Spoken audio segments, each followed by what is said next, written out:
All India Radio presents Morning News.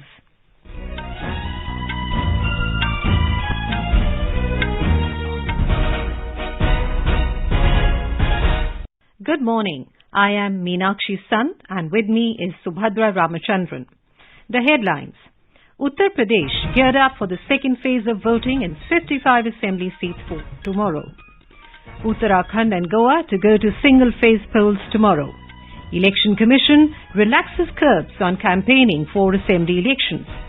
Job opportunities are on the rise across the country, reflected by the quarterly employment survey and EPFO payroll data.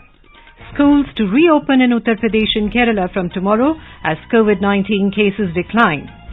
Tamil Nadu to reopen nursery and play schools from Wednesday. World Radio Day is being celebrated across the globe. 7-hour-long talkathon by All India Radio today.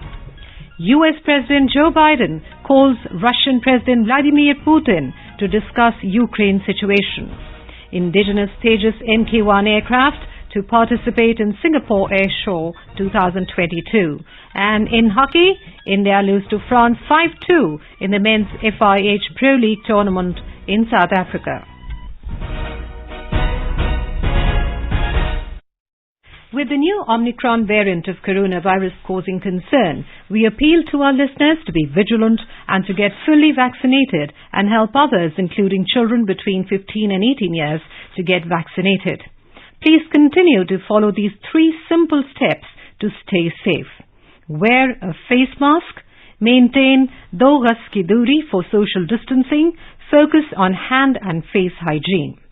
For any COVID-related information and guidance, contact National Helpline numbers 011-2397-8046 and 1075. And now, the news in detail. Campaigning ended last evening for single-phase assembly polls in Uttarakhand, Goa and for second phase in Uttar Pradesh. In Uttar Pradesh, 55 seats of 9 districts of state will go to polls on 14 February in second phase of elections. The state is going to polls in 7 phases from the 10th of February to the 7th of March. Meanwhile, campaigning has intensified for other phases of elections. Senior BJP leader and Prime Minister Narendra Modi has addressed a public gathering in Kannauj district of Uttar Pradesh. On the other hand, Samajwadi Party's Akhilesh Yadav campaigned for party candidates in Badaयूं and Shahjahanpur districts. Congress leader and Chief Minister of Chhattisgarh, Bhupesh Baghel, campaigned in Fatehpur district. In Uttarakhand, the state goes to the single-phase polls on 14 February for 70 assembly constituencies. Upcoming polls will decide the electoral fates of 632 candidates of the state. In Goa, polling will be held on Monday in 40 constituencies in the state. Electoral fortune of 301, including 82 independent candidates, will be decided on the polling day. Intense poll campaign is also going on for the single-phase polls in Punjab on the 20th of this month. In Punjab, a total of 1,304 candidates are in the fray for 117 assembly constituencies. In view of the decline in COVID-19 cases, the Election Commission has relaxed the provisions of campaigning in the poll-bound states. In a press release, the Commission said that the ban on campaign timings in poll-bound states will be between 10 p.m. to 6 a.m. instead of earlier timing of 8 p.m. to 8 a.m. Political parties and candidates may campaign from 6 a.m. to 10 p.m. by following all COVID-appropriate behavior and protocols of State Disaster Management Authority. The Election Commission further added that political parties and candidates are now permitted to hold their meetings and rallies up to maximum of 50% of the capacity of the designated open spaces or the limit prescribed by SDMA. Uttar Pradesh is geared up for second phase of voting in 55 assembly constituencies scheduled for tomorrow. Polling parties are being dispatched to their respective centres to conduct free, fair and corona-free polling. Assembly elections are being held in 7 phases starting from 10 February to 7th March. We have more from our Lucknow correspondent. The battlefield of second phase of elections is Ruhelkhand region and parts of western Uttar Pradesh. 586 candidates are in fray for 55 assembly seats spread over 9 districts of the state. Out of these 55, 9 seats are reserved for scheduled castes. These 9 districts are Saharanpur, Bijnor, Amroha, Muradabad, Rampur, Bareilly, Shahjahanpur, Badaयूं and Sambhal. The alliance partner of Samajwadi Party, Rashtriya Lok Dal, is contesting only on 3 seats in this phase. All eyes are on Rampur seat from where Samajwadi Party stalwart Azam Khan is contesting. The only Muslim candidate of BJP alliance, Haider Ali Khan, contesting on the symbol of Apna Dal, is challenging Abdullah Azam, son of Azam Khan, from Swar seat of Rampur. Another interesting fight is on Nakod assembly seat of Saharanpur district, from where former minister in Yogi government and turncoat Dharm Singh Saini is contesting from Samajwadi Party. Out of the 55 seats which will go for poll on 14th February, BJP bagged 38 last time, while Samajwadi Party got 15 and Congress got 2 seats in last assembly elections. Sushil Chandra Tiwari, AIR News, Lucknow. More than 81 lakh voters will cast their vote at 11,647 polling booths for 70 assembly seats in Uttarakhand tomorrow. All arrangements have been made for free and fair polling in the state. According to the final list of data released by the Chief Electoral Officer of the state for the upcoming polls, there 81,72,173 general voters, which includes 42,38,890 male voters and 39,32,995 general female and 280 third gender voters. The overall elector gender ratio stands at 928, whereas the census gender ratio in the state is 953. In Goa, all arrangements have been completed for the single phase of polling in the state. Polling will be held tomorrow on 40 constituencies in the state. Over 11,64,224 voters will decide the electoral fortune of 301, including 82 independent candidates. Goa Chief Electoral Officer Mr. Kunal said that elaborate arrangements have been made to ensure free and fair elections in the state. We have more from our correspondent.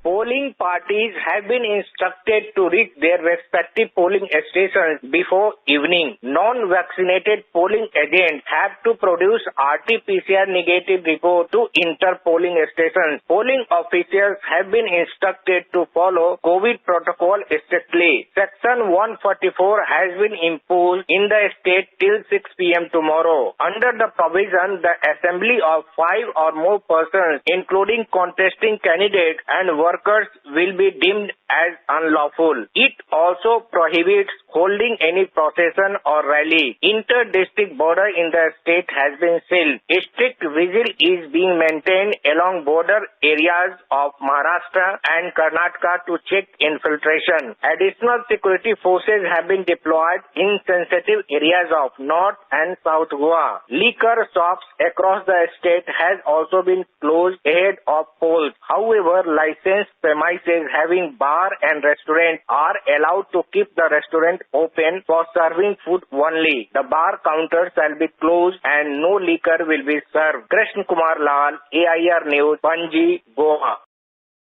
In the upcoming first phase of polls of Manipur Legislative Assembly elections, 24 candidates out of the 55 candidates in Imphal West districts are first-time candidates. Imphal West District has 13 assembly constituencies, and voting for these assembly constituencies will be held on February 28th as part of the Phase 1. Among the assembly constituencies, a Sigmai SC assembly constituency has recorded the highest number of candidates. A report. 26-year-old Ningthokjam Popilan Singh from Sekmai Assembly constituency is the youngest candidate in Imphal West district, while the veteran politician Okram Joy Singh of INC from Langthavan Assembly constituency is oldest at 80 years in the district. Out of the 55 candidates, 5 candidates are under 35 years of age, while 2 are above 75 years. Independent candidate from Kaishamthong Assembly constituency, Sapam Nishikanta, who is the publisher of Sangai Express newspaper, is the richest candidate in the fray from Imphal West, while the youngest candidate of the district, Ningthokjam Popilan, is the poorest candidate as per his affidavit. JJ Thoksom, AIR News, Imphal. citing the recent survey reports of the Quarterly Employment Survey and EPFO payroll data, Union Labour and Employment Minister Bhupendra Yadav has said that employment opportunities are increasing in the country. He said the government, under the leadership of Prime Minister Narendra Modi, is committed to the welfare of the workers and labourers in both organised and unorganised sector. He was speaking at the 187th meeting of the Employees State Insurance Corporation ESIC at Gurugram in Haryana yesterday. Mr. Yadav said that health check-up of labourers will be conducted by the ESIC hospitals, and factories and MSME clusters will be considered as a unit, and ESIC will coordinate with them for the preventive health check-ups of the workers. The health check-up will be conducted in a total of 15 cities as part of the ongoing pilot project. India's COVID-19 vaccination coverage has crossed 172 crore 75 lakh. Union Health Ministry said that more than 44 lakh 63,000 vaccine doses have been administered yesterday. More than 1 crore 72 lakh precaution doses for the identified categories of beneficiaries for COVID vaccination have been administered so far. In the age group of 15 to 18 years old, more than 5 crore 19 lakh vaccine doses have been administered as first dose and 1 crore 46 lakh as second dose so far. In Bihar, all COVID-19 related restrictions will be lifted from the 14th of February in view of significant decline in COVID-19 surge in the state. The decision was taken yesterday in the meeting of the Crisis Management Group CMG, chaired by Chief Minister Nitish Kumar. The CMG reviewed the situation of pandemic in the state. Briefing media about the decisions taken in the CMG's meeting, the Secretary of Home Department Jitendra Srivastav told media persons that all schools, colleges, coaching institutes have been allowed to operate with full attendance. The Tamil Nadu government has decided to reopen nursery and play schools from the 16th of this month. The government has also allowed trade fairs and increased the number of people attending weddings from 100 to 200 and funerals from 50 to 100. The state government said that COVID protocols have to be followed in all events. The regulations have been extended till 2nd of March. The decision was taken at the meeting led by Chief Minister M.K. Stalin to assess the COVID situation. Meanwhile, in Uttar Pradesh, in view of the declining trend in COVID-19 cases, the state government has decided to reopen all schools from tomorrow. Additional Chief Secretary Home, Avnish Avasthi, said the necessary order in this regard with the instructions in detail will be issued soon. In Kerala, schools, kindergartens and Anganwadis will reopen tomorrow as the third wave COVID-19 transmission continues to decline. Regular classes in Standard 1 to 9 will restart in different batches and end by noon in adherence to COVID-19 protocols. We spoke to Mr. Suresh Kumar of Tirunavanthapuram, who is happy to send his child to school after a long break. As a parent, I heartily welcome the government's decision to reopen the schools. My daughter goes to school after a break of virtually 2 years. Such a long break hadn't happened before. The plus point is that the online mode has got wider acceptance and it may become the norm in the future. And another thing is that we could keep down the incidence of COVID among the children to the minimum. But the minus points far outweigh the plus points. She missed out 2 crucial years. You are listening to the morning news on All India Radio. A reminder of the headlines before we move on. Uttar Pradesh geared up for second phase of voting in 55 assembly seats tomorrow. Uttarakhand and Goa to go to single-phase polls tomorrow. Election Commission relaxes curbs on campaigning for assembly elections. Job opportunities are on the rise across the country, reflected by the Quarterly Employment Survey and EPFO payroll data. Schools to reopen in Uttar Pradesh and Kerala from tomorrow as COVID-19 cases decline. Tamil Nadu to reopen nursery and play schools from Wednesday. World Radio Day is being celebrated across the globe. 7-hour long talkathon by All India Radio today. U.S. President Joe Biden calls Russian President Vladimir Putin to discuss Ukraine situation. Indigenous stages Mk1 aircraft to participate in Singapore Air Show 2022. And in hockey, India lose to France 5-2 in the men's FIH Pro League tournament in South Africa. For quick news updates round the clock, follow us on our Twitter handle @AIR News Alerts. अपने business को बढ़ाने के लिए लीजिए आकाशवाणी का सहयोग और दीजिए उसे बुलंदियों के पंख। आपका बिजनेस लोकल है या राष्ट्रीय, आकाशवाणी देती है उपभोक्ताओं तक पहुंचने का हर विकल्प। और अब तो आप घर, दफ्तर या दुकान पर बैठे बैठे कर सकते हैं आकाशवाणी के किसी भी केंद्र के लिए विज्ञापनों की बुकिंग। आकाशवाणी के विभिन्न चैनलों पर विज्ञापन देना सुलभ और सस्ता। बुकिंग है तो संपर्क करें 8700014242 पर। 8700014242। World Radio Day, WRD, is being celebrated across the globe today. On the occasion of the World Radio Day today, AIR Delhi is broadcasting a 7-hour talkathon on its FM Rainbow channel from 8 a.m. to 4 p.m., leaving 1 hour from 11 a.m. to 12 noon for broadcast of the scheduled weekly program Post Box number 111. As part of the talkathon, All India Radio will be organizing an half-an-hour open forum from 9:30 a.m. to 10 a.m. today on FM Rainbow at 102.6 megahertz. During the program, listeners can interact with Principal Director General of All India Radio, N. Venudhar Reddy, on the topic Credibility of All India Radio. You can participate directly through WhatsApp number 9868107070 or by dialing toll-free number 1-800-111-026. So stay tuned with us. विश्व radio दिवस के अवसर पर आकाशवाणी के महानिदेशक Shri N Venudhar Reddy हमारे बीच होंगे और बातचीत होगी credibility of all India radio विषय पर। आप भी हमसे जुड़ सकते हैं। व्हाट्सएप नंबर है 9868107070 और टोल फ्री नंबर है 1800111026।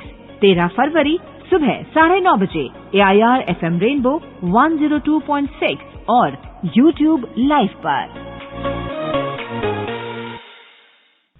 In addition, there will also be an open house session with Shashi Shekhar Vempati, CEO Prasar Bharati, tomorrow from 5 p.m. to 6 p.m., which will be repeated between 8 p.m. and 9 p.m. on the same day. To connect with the CEO in open house, the listeners may send their request through WhatsApp number 9868107070 or can dial toll-free number 1-800-111-026. These programs will also be heard on Akashvani AIR YouTube channel. And now, let's listen to our special program, Azadi Ka Safar, highlighting the importance of the day during the freedom struggle. आजादी का Amrit Mahotsav.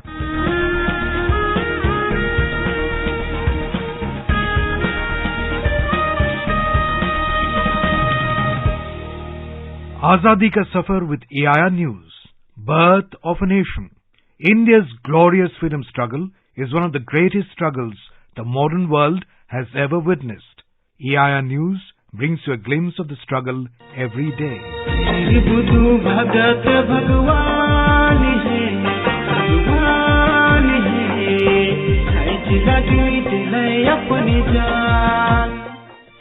February is the death anniversary of the freedom fighter Budhu Bhagat. Budhu Bhagat was born on 17 February 1792 in Silagai village of Ranchi district. He was the leader of Cold Rebellion of 1831-32 in the region of Chota Nagpur Plateau. The revolt is also known by the name of the Larka movement.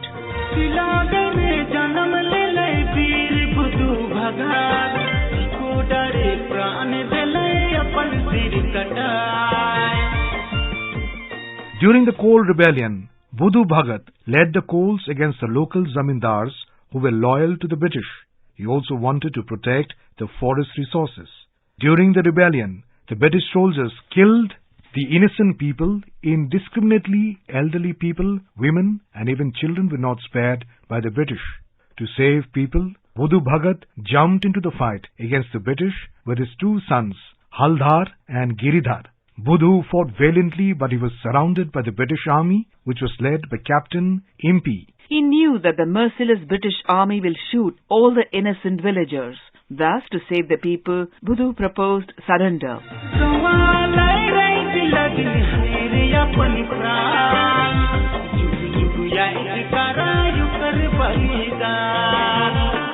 However, the brutal English officer ordered the army to fire upon them, and the brave leader of the people was martyred on February 13, 1832. AIR News salutes the brave son of the soil. What my country says to you, it says in the words of the old Hindu prayer that rises up in every home, night after night.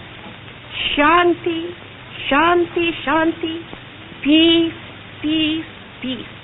13 February 1879 is also the birth anniversary of the Nightingale of India, Sarojini Naidu. Born in a Bengali family in Hyderabad, her maiden name was Sarojini Chattopadhyay. She was educated in Madras, London and Cambridge. After some experience in the suffragist campaign in England, she was drawn to the Indian independence movement. She returned to Hyderabad in 1898. That same year, she was married to Govindarajulu Naidu. She participated actively in the non-cooperation movement in the 1920s. In 1924, Sarojini Naidu travelled to Eastern Africa and South Africa to gather support for Indian independence. In 1925, she became the first Indian woman president of the National Congress. She toured North America to raise awareness about the Indian freedom struggle from 1928 till 1929. Back in India, her anti-British activity brought her a number of prison sentences from 1930 to 1943. She accompanied Gandhi to London for the second Round Table Conference. Speaking in the Constituent Assembly on 11 December 1946, Sarojini Naidu explained the importance of the Constitution of India and how it will empower the Indian people. A charter that shall restore to our mother still in fetters, her rightful place as a torchbearer of liberty, of friendship, of love, of equity. And she who today still mourns in a house with its roof of snow and its walls of sea will rejoice, relighting her lamp of inspiration, so that once again in history she takes her rightful place, and she will be justified of her children, and her children will be justified of her. Following India's independence from the British rule in 1947, Naidu was appointed as the governor of the United Provinces, present-day Uttar Pradesh, making her India's first woman governor. She remained in office until her death on 2nd March 1949. Sarojini Naidu was also a prolific writer and poet. She began writing at the age of 12. Her first book of poems was published in London in 1905, titled The Golden Threshold. She is known for her vivid use of rich, sensory images in her writing and for her lush depictions of India. Her second and most strongly nationalist book of poems, The Bird of Time, was published in 1912. Her poem, The Gift of India, criticized the British Empire's exploitation of Indian mothers. Her collected poems have been published under the title The Sceptred Flute and the Feather of the Dawn. We salute the great daughter of the nation. That brings us to the end of this episode of Azadi Ka Safar with AIR News. See you in the next episode tomorrow.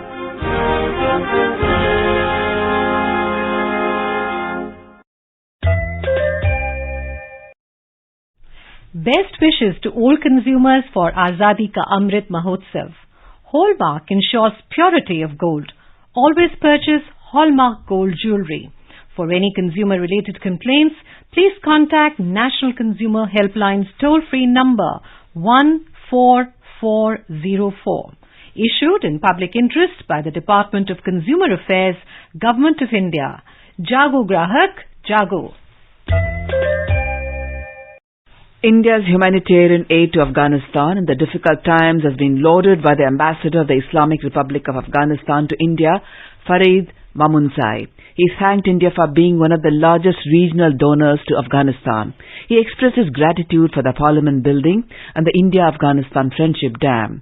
Highlighting the presence of India in Afghanistan, he said that out of the 34 provinces in Afghanistan, there is not a single province where India has not executed a project. Certainly, India has been the fifth largest donor to Afghanistan and the first largest regional donor with over $3 billion worth of investment made in Afghanistan. From our parliament building to building one of the largest dams and water reservoir in the west of the country, the Friendship Dam, which we named India-Afghanistan Friendship Dam, or the construction of many small-scale projects. We have 34 provinces in the country, and there isn't a single province where India has not executed 1, 2, or 3 projects.